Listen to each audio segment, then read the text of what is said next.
Hello, my name is Gerald Roach and I'm a Senior Research Fellow in the Department of Politics, Media and Philosophy at La Trobe University.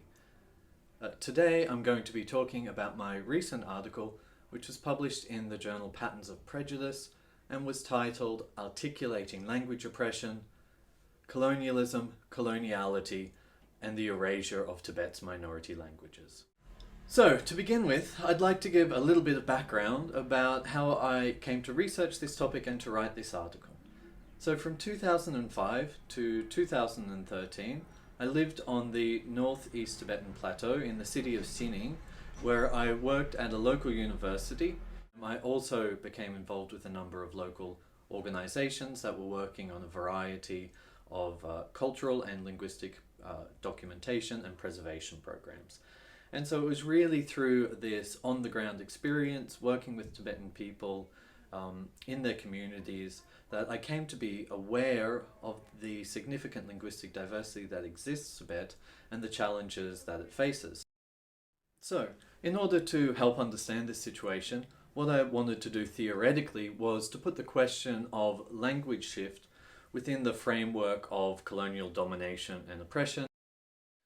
In order to look at language oppression in the Tibetan context, what I wanted to do was try and develop a model of what colonialism is and how it operates, what its logic is in the Tibetan context. It's the way that language oppression works in Tibet, the way that it works in the Chinese context, is not necessarily by banning or denouncing particular languages, but rather simply by erasing them from public discourses. Languages which are erased are not built into public institutions like schools, like the media, like government services, meaning that people who speak those languages essentially have nowhere to go in the public sphere with those languages. That's when people begin shifting away from those languages and to more dominant languages.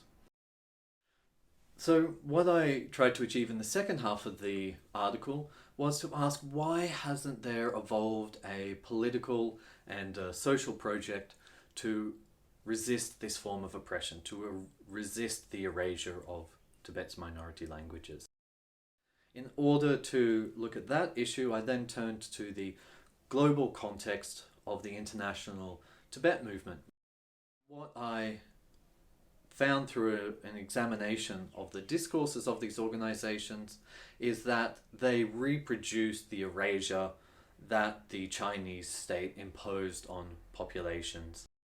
What I was suggesting was that until now, the international Tibet movement has really failed to provide an alternative to this aspect of linguistic oppression in Tibet. And I called this form of oppression articulated oppression.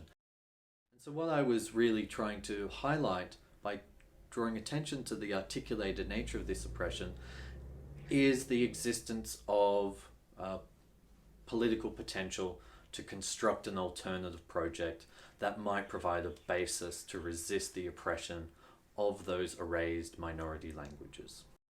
So, thank you for listening to this brief summary of my article, Articulating Language Oppression, Colonialism, Coloniality and the Erasure of Tibet's Minority Languages.